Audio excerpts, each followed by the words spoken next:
السلام علیکم ورحمۃ اللہ وبرکاتہ۔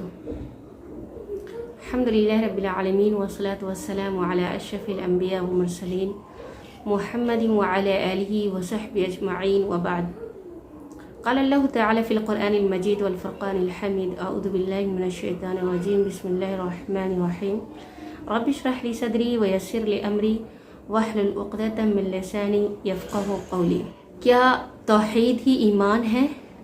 ہاں، توحید ایمان کی بنیاد، ایمان کی اساس ہے، ایمان کی بیس ہے۔ توحید سے مراد ہے اللہ تبارک و تعالیٰ کے اکیلا ہونے کا عقیدہ رکھا جائے، اللہ کو اکیلا مانا جائے، اللہ تبارک و تعالیٰ کو اکیلا رب مانا جائے۔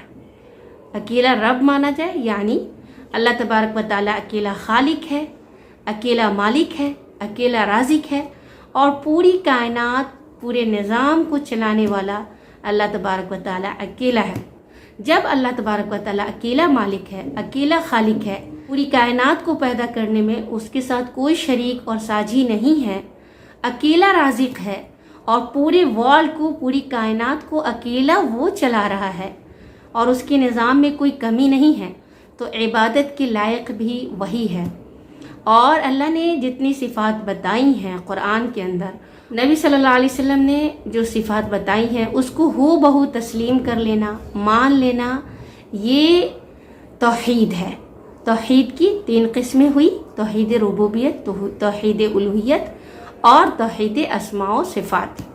جب ہم نے اللہ تبارک و تعالیٰ کو اکیلا مان لیا تو اللہ تبارک و تعالیٰ کے احکام کو ایکسیپٹ کر لینا، مان لینا، زبان سے، دل سے اور اعضاء و جوارح کے ذریعے اس پہ عمل کرنا، یہی ایمان ہے۔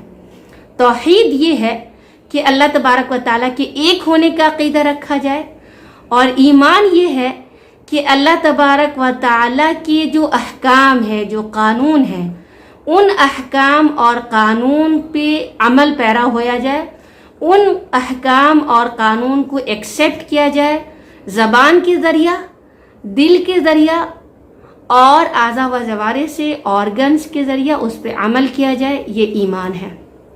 تو توحید اللہ کو ایک ماننا اور ایمان اس کے احکام کو ایکسیپٹ کرنا ہے۔ السلام علیکم۔